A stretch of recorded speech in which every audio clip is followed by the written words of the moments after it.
going to have to wait till the summer of 2019 before we find out. Because what the Knicks did by getting Porzingis and getting Hardaway and Courtney Lee out of there, they've created over $70 million in cap space.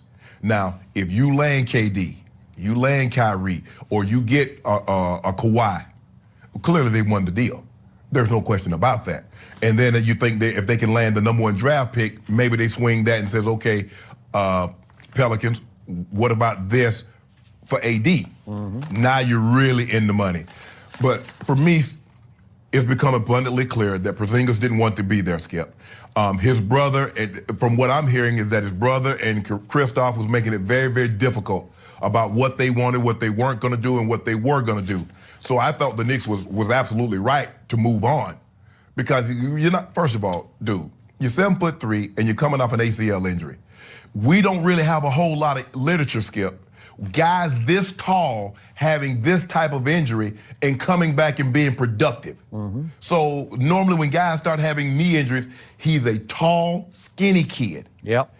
I believe he's more susceptible for having a reoccurring injury. So the Knicks, I think the Knicks, if they can get Kevin Durant, get one. I'm not saying both. Now, you get sweepstakes if you get both of them, Kyrie, KD, or Jimmy Butler, or Kawhi, somebody like that. You get two guys, you've hit sweepstakes. You get one, you won the deal. But you see what happened, Skip? DeAndre Jordan wasn't causing no fuss. He didn't want to get traded. See, teams will do what we say is in the best interest of the team. But AD is saying, I want to do in the best interest of Team AD. Yep. And everybody got a problem with that. Team clutch, right? Yeah. Take over. We about to take over the game. You know, I can't believe I'm saying this, but I just have a gut feeling after I slept on this that the New York Knicks finally did something really right yesterday. They made a bold move, because it was bold. They did. Because it was almost a knee-jerk bold move of he went in yesterday morning and they just said, you know what, this is just going nowhere. The brother's the agent. Sure. Doesn't feel right. They don't like how he's rehabbing, how conscientious he's been about trying to get back. The deal's been on the table probably for a while, and they just called Mark Cuban and just said, hey, done. You can have him for what we talked about. And again, do I like Porzingis and Doncic together? Because Doncic wants to play point, and those two pick and rolling because they like each other, they know each other. Great. Hey, they will wreak some havoc. But here's my thought on Porzingis. I've never been quite sold on him as a superstar. Star, I give you. I agree. Superstar. Is he that guy? Does he have that cold-blooded assassin in him? Obviously, he is, as Kevin Durant nicknamed him, the unicorn, because he is 7'3", and he has guard skills at 7 feet 3 inches tall. Very skilled. Yeah, we never seen anything quite like that. This is beyond Dirk, right? This because he's got, what, at least 3 inches on Dirk. 3 inches. Wow. Okay, so, yeah, what's inside him? Does the fire burn? Cold-blooded? I don't know. I don't get that sense yet. Maybe it's too soon to draw that conclusion. Maybe he'll find himself more in Dallas than he did with the Knicks. But you're right about 7'3" and the injuries. You sold on that? You're going to bet long-term on that? No. So the Knicks made a great move, a quick, bold move to just clear the decks and start over with $71 million of cap room. So what's my gut feeling? This is just gut. And again, so much is going to have to unravel because we don't know how Golden State, what's their fate at the end of the year? Are they going to win another championship or are they going to come up short? How will that affect Kevin Durant's mentality going into the summer? I have no idea. What about Kyrie's mentality? He's about as unpredictable as there is of the superstars in the NBA. But my gut feeling is, having talked to people who know Kevin, he does have it deep in his heart that he'd like to play in the Big Apple, in the Mecca, in Madison Square Garden. So would that surprise me? No. And Skip, for me, I believe it's more likely if they win the championship, Kevin Durant leaves. All right, that well could be. I don't know how to factor that into his psyche, but you could be right about that. You're probably right. If they lose, he might think I got unfinished business here. Yeah, I got unfinished business here. But I am not discounting what happened between him and Draymond. It's still on the, I'm saying back burner. It might even be on the front burner still. But Skip, for me, for the Knicks to make a move like this, no matter what you and I think of Porzingis, he was their franchise player, and he was coming off a very significant injury. But for them to make this move so quickly, they've got to know something we don't. Maybe. They've been told something. Yep. No, you could be right. So that brings us to the second superstar slot that's open. Kyrie Irving grew up all over the place. He was in Australia for a while, but New Jersey, went to high school. He's a New York kind of kid, and he's got that in his heart. So would he like to play the Mecca, play the Garden? Sure he would. And what do I keep seeing? I've said on the show several times. In fact, when the Mavericks were there the other night, it was Dirk's turn to be the visiting superstar.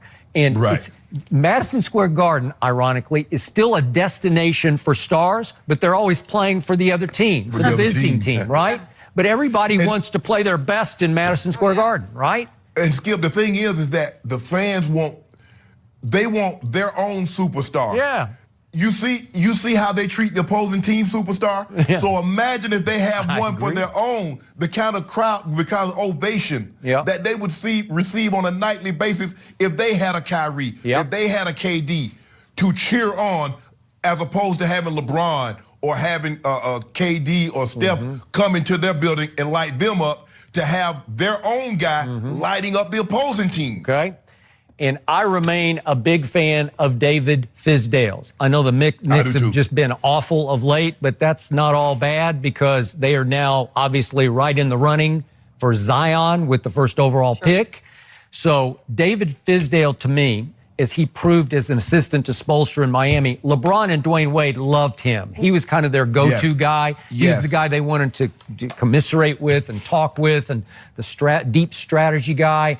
And kind of their big brother figure was Fizdale. So he's a magnet for these guys. They're going to want to play there. It's not like they have some coach that nobody likes and he's on the outs with management or whatever. This works. This is good. This feels like now it is a Mecca destination with David Fizdale as the head coach.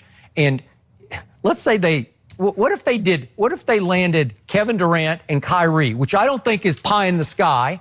And then what if they land the first overall pick and they got Zion? Those three? Hold on. Okay, you make a very interesting point. Let's just say, for the sake of argument, for this discussion, they get Kyrie and they get KD in free agency and they have the #1 ping pong ball. Are you willing to trade that and say, okay, let me have AD or Jimmy or Kawhi or... Okay, I mean, what would you do with it? I would take Zion. I've seen enough. And Steve Kerr already went LeBron with Zion, and obviously they're very different basketball players. Right. But just an explosion, what does he weigh, 3-something? I don't know. 285. 285. I thought he's a little over 3. He looks sometimes like he's a little over 3. He's the second. If he was in the NBA, he'd be the second heaviest behind Boban. Okay, well, I'm taking that guy, and I'm pairing him up with the two superstars, or with the three of them, and all of a sudden, you are back on the map. I think. What about if the Pelicans don't move Anthony Davis before the trade deadline? Well, again, he has one more year. You're going to use, and the Pelicans says, okay, give me Zion, give me your future #1 pick and another player. Okay, but are you going to trade Zion Williamson for a rental of AD for a year? I'm not. Interesting. Oh, you might get him there. You know, everybody thought Paul George was going to be a rental. Maybe. I mean, maybe in this scenario, it's not like New York. It's not like New York is Cleveland or Sacramento. Wait, I thought you were Team LeBron. Are you undercutting your own plan? Skip, I'm just playing devil's advocate. Well, that's devils right there. That's okay. bad. Well, how about I just be an advocate? Pelicans, you go ahead and trade Anthony Davis to the Lakers. Yeah, I was gonna say, don't put these ideas out, Shannon. Be careful. No, I mean, you're gonna burn your bridge. Whew. I mean, LeBron's not gonna return your phone call. The way you're talking. I want the Lakers to get AD really, really bad, but I just do not believe that the Pelicans want to deal with the Lakers because of how AD has handled this situation, making it publicly, even though he told him in private he would not resign and he wanted to go to LA. Okay, maybe, but for once, since like 1970, the Knicks finally made a great, bold move. Way to go.